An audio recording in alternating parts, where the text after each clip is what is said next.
Joining us, Marcus Lemonis. Good morning, Marcus. Good morning. How are you? Good. How you doing this morning? I'm doing good. Look, man, I went to the site yesterday. I watched The Prophet. It was riveting. I couldn't turn that off. I just wanted to see a couple seconds of it. I had to watch the whole thing. Well, I'm glad you guys like it. I don't know if the management told you that, but you guys are one of the episodes in season 2. Your station is one of the episodes. Okay, come on down. Yeah. Bring him in. Perfect. I was about to ask you, how do we get it done?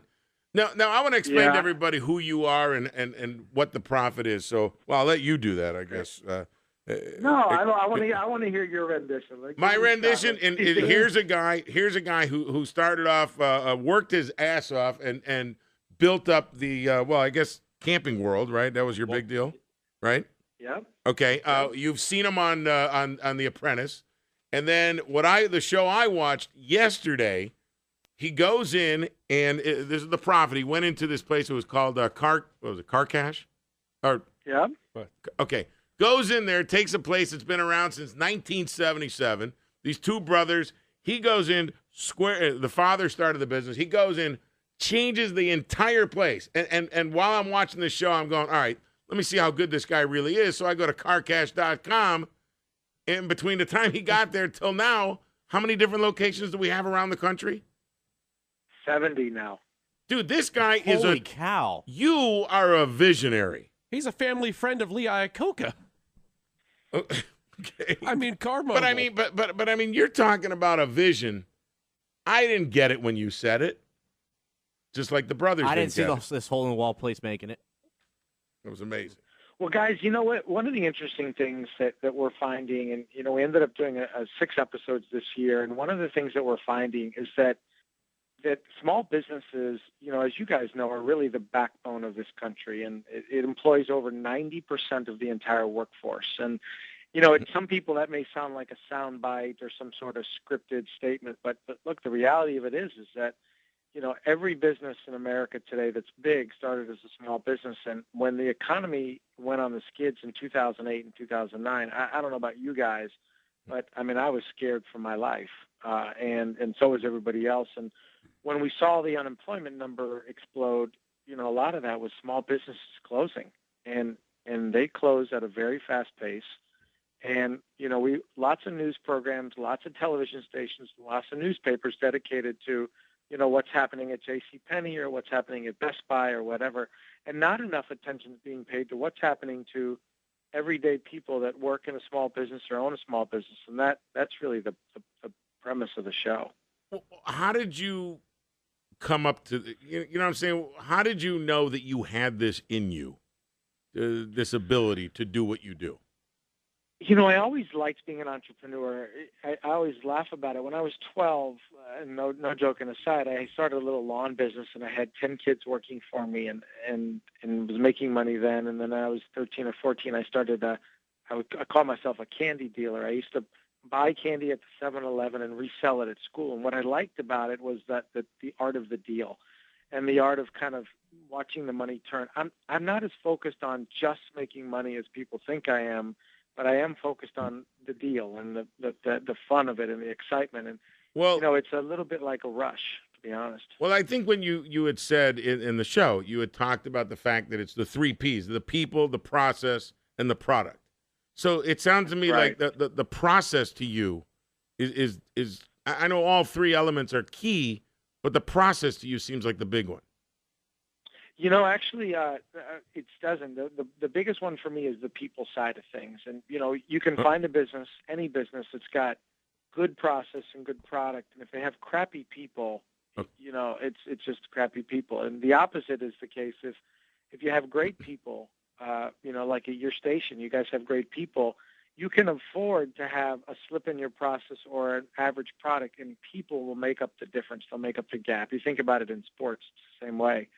And one of the things that's different about this show, people have compared it to other shows that are out there, is that I write a check for $2 million over the season of my own money, not NBC's money, not somebody else's money. It's my own money. And for me, when you want to get people to listen, you have to put money on the table. You have to get them to pay attention. And people have asked if the show is scripted, and you guys probably have not seen episode 2, which is what aired last week.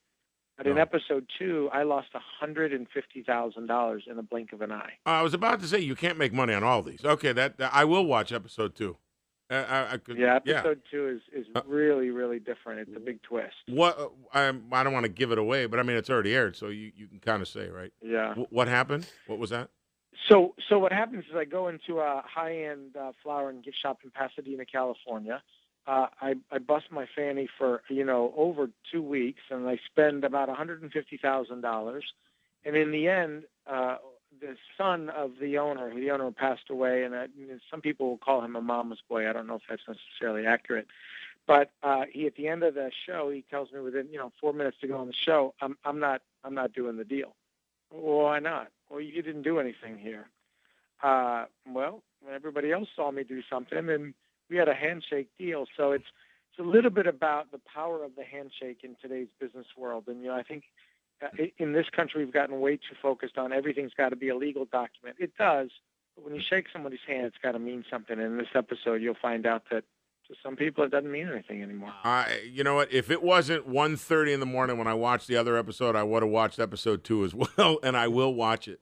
I am definitely going to watch it. I'm way in. So episode. No, it's on CNBC, right? The live shows. And tonight is episode 3. Okay. It airs at 10 o'clock Eastern on CNBC. And CNBC hasn't typically been known for nighttime programming. It's a new thing for them. And we were approached by a number of people to do this show. And the reason it made sense for me on CNBC is because it's a real serious channel about serious things, not. I like the art of entertainment, and believe me, the show's plenty entertaining, but I wanted it to be on a network that really, I thought, made a difference, and I wanted to help build the nighttime network there. Well, it probably will. Like I said, I was riveted, captivated. I cannot wait to see these other episodes. Thanks. So now, how do people, if somebody wants to get up, my business needs to make the profit. Do they go to the website and click the link and send you information? Yeah, so we're casting for season 2 right now. They can go on to theprofitcasting.com. Okay. And there's about 1,000 applications so far for 8 slots next year. So I would encourage people to get on there and make sure they fill it out right. Wait, 7. 7 spots. You said we're one of them already. Yeah. Well, there's still another station in town that's vying for your spot, but it's up in the air at this point. It's up in the air at this point. There are no other stations. What do you mean? We are the only We're the only one. Come on now. See, guys, if you start thinking you're the only game in town, it's the first sign of a problem.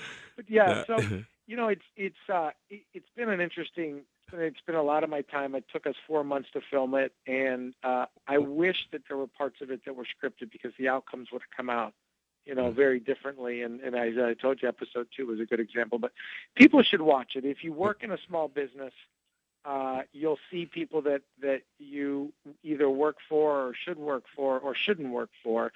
And if you own a small business, you'll learn a lot about how not to do stuff. And I think that's the key for me. It's awesome. Like I said, all over it. I appreciate you taking the time to speak with us today, and I look forward to watching The Profit, CNBC. It is really, really a great show. It really is, man. Thanks, guys. Appreciate it very much.